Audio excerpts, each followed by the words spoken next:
Hi everyone, this is Carlos with the Emacs Science Support Team. Today we are going to be looking at the Yoker, a custom Monte Carlo sampler for the two-body problem. Two bodies being either a binary star system or a star-to-planet system.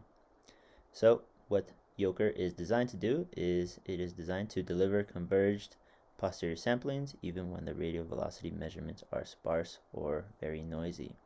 So what does that mean? Well, I'll show you. Let's go ahead and click on this Jupyter button, and that will take us to mybinder.org, which will then take us to here. What we're looking at here is a series of different tutorial notebooks that the Yoker team has provided us, and we are going to look into the very first one, getting started, because we are getting started. So what are we going to do here? In this notebook, what we're going to do is set up an inference problem that is common to binary stars and exoplanet studies, and then we will learn how to generate posterior orbit samples from the data, and then finally demonstrate how to visualize the samples. And then here are the other tutorials listed off here to the side. You can also check out the original paper and learn about the definition of a rejection sampler like I did. Okay, so getting started. First, we will import all of these modules. You may need to install MLK service, but I actually ran it without it, and I ran it with it. Didn't seem to make a difference, but to be safe, you should probably go ahead and install that. So we need some random noise, so we're going to set up this random noise generator. Next, we will load in our radial velocity. So this data.ecsv is where the data is stored. If you download the Yoker, it will come in that package, as you can see here, and we are reading it in using this at.qttable.read. As you can see, we are only reading 2 of those rows right now. There's actually 256 rows of data, but we don't need all that. We want to show off the Yoker's capabilities, so we're only going to use 4. Okay, so here are our 4 data points. We have radial velocity, we have BJD, and we have the error in radial velocity. So ultimately what we need to do is we need to create this RV data instance, and to do that we will use astropy.time with a capital T to create that. So here we set up what our time will be, and then we define data to be this tj.rvdata, which is where our time is being read in along with our radial velocity measurements and the error in that radial velocity. Alright, so now that we have defined our data, we can use this to actually look at it. All we do is data.plot, and here are our 4 data points. So now the next thing we can do is we can specify our priors.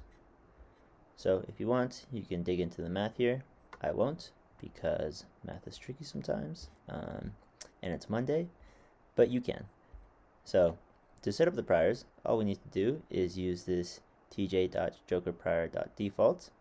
There is other prior options, but default will be the simplest. So we set up our minimum and maximum for a period, and then this sigma underscore k naught, that will be our prior variance, and then sigma v will be the same thing but for standard deviation.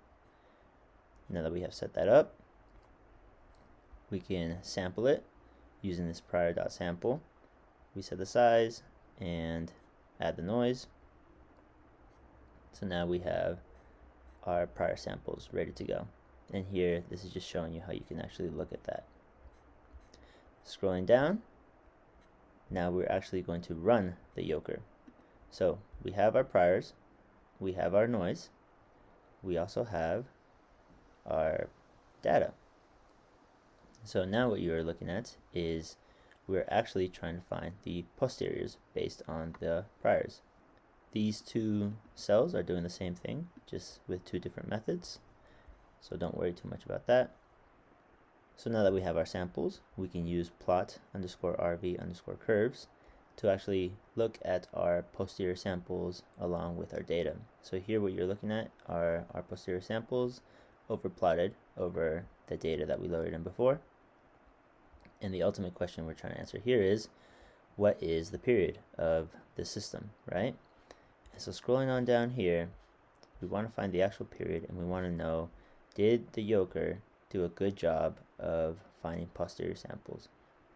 And the answer is, looks like it kind of did. Looks like it did, yeah.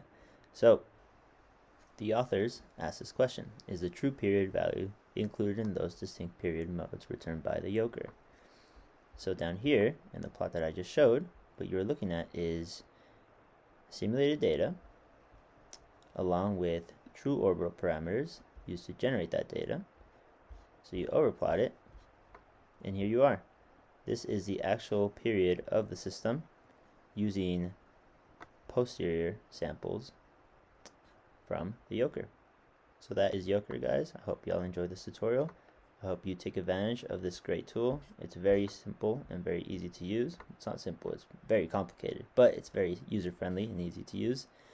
Remember, if you hit this Jupyter button, you can look at all of these different tutorials that they provided.